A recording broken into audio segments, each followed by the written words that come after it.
Okay, so we got 3 more poets. I'm going to perform.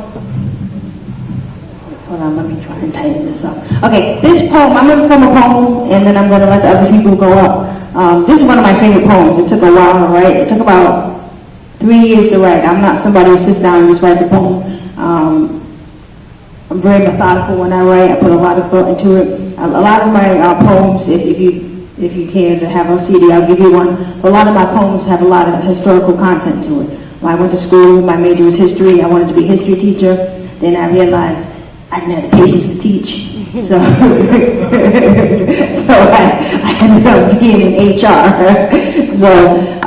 And later on, in about 2005, I founded my nonprofit. But I've always been very enchanted by history. I grew up in Rhode Island, in Newport, Rhode Island, which is a little island in New England, and Whippertown, where there's a very small percentage of black people. And I think the black people in Jacksonville who grew up around so many black people, they say, well, Jacksonville only has 38%. Okay, I went to a college where we weren't even a percentage of the population. So when you grow up being a minority like that, it's a great experience because I grew up around Italians, Irish, Greeks, just Spanish, and had a great experience, but I also craved to learn about my history, and I think a lot of other groups of people crave to learn about their history. So I had this great history teacher, Mr. Burns, in 11th grade, and he just would incorporate all different cultures in history class, and that's when I really started to really develop a love for history. And when I went into college, I said, okay, I'm going to be a history teacher. I really just wanted to be Mr. Burns. He was the coolest man you ever saw. White guy, bald, and he knew hip-hop, he knew rap, he knew everything, and he was just a very innovative teacher. He knew how to keep your attention. And this is before lunchtime, that's tough. Have a student before lunchtime. He said, well, I'm so hungry, and he keep your attention. But like I was saying, a lot of my poems have a lot of historical content to it. But this poem is called Strike Back, and it was a poem I knew I wanted to write, especially going into the school system. I was a substitute teacher for 2 years. I left corporate America in September 2005. I left corporate America. I said, no more HR. I'm going to do substitute teaching, and then I'm going to become a teacher. And I did that for 2 years, and then I went back to HR. But during that time, being in the school system, I just saw certain things with young men and young women, and I'm in the process right now of writing a poem for young men, but I knew because of my experience of being a young woman that I wanted to write this poem about, being in elementary and middle and high school and having these insecurities, and you see it as a teacher, you see all these beautiful young women, but they're afraid to shine, and they're afraid to show a lot of who they are, and you can see it sometimes when they, show who they are, and people attack them, and they just shrivel up into this ball, and it kills you, seeing that every day. And so I knew I wanted to write this poem, and I finally completed the poem last March. And this is the poem, and this is a shorter version. As you can tell, I have the tendency to ramble on. So, this is called Strike Back. It's called the trilogy because basically I think as a woman we go through 3 stages in life.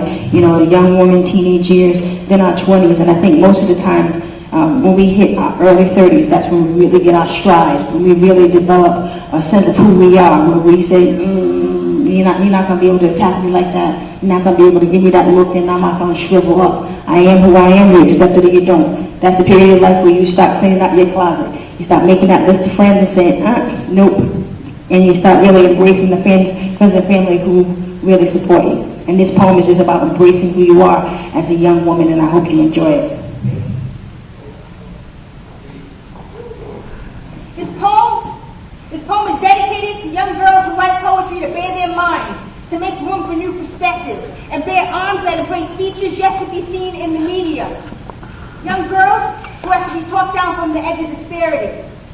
Princesses whose diaries are mission statements to Happiness Incorporated. They want you to see that they are geisha girls, black-faced in discrimination, back spinning to their own rhythms to help cleanse these muddy thoughts. Queens on the back of elephants, marching to a destination that they are creating in their own minds so that they can testify to their Bible every night that they will not be an exception, they will be exceptional and embody excellence and rule the kingdom of I. Every night in her diary, she'll transcribe her life experiences through screams, tears, anger, using it as a conduit to help stretch her mind and body to be able to adapt to her environment so that later in life she does not have to bend to the inflexibility of life. You stand child. This is merely your infancy. This poem is dedicated to young women who fear big words. So they use vocabulary as counterterrorism to help shelter them to their dreams. Young women who fear big words, but not for lack of definition or pronunciation, but because of the drug of ignorance being pushed by their kinfolk. So they use a dictionary as a backrest every night and ingest 5 new words a night. They host keg parties to be able to do shots of Scrabble to help unravel the mummy-stuffing conundrums, to be able to write dialogue on the need for the mummification of the dumbification of the New Age Negro. It's for girls who sit in closets, lights off, eyes closed, rocking back and forth, afraid of their dreams. But then they open up their eyes and realize that only they can gaze and feel of their own dreams. See, this is merely adolescent foreplay to a manifest destiny. Because in 2009, women will begin to live in the bliss of now. They will pat down their weapons of mass destruction, which is their fear. They're going to let go of carrying purses. They're going to carry empty duffel bags. Pour the contents of their souls into these bags. Use outgoing emotions as a strap to these bags. You see, these straps allow them to grip something when they are forced to let go. They don't need any more baggage. So they claim the fear, the pain, the feelings of inadequacies and uselessness into these bags and move on to another catastrophe. Now known as a poetess, they grip mics from stands to be able to enter stands to help levitate hidden emotion, to lift every voice and sing.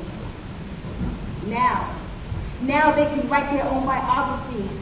So no longer in life will their accomplishments in life be considered a fable. So that they can remember a time in their life when they wanted to be somebody else. But as they flash back to reality, from that moment of clarity, they listen to themselves unknowingly hum to their own cadence. The rhythm section will undoubtedly be conducted by a mental scribe that resides in the kingdom of I. Shut that.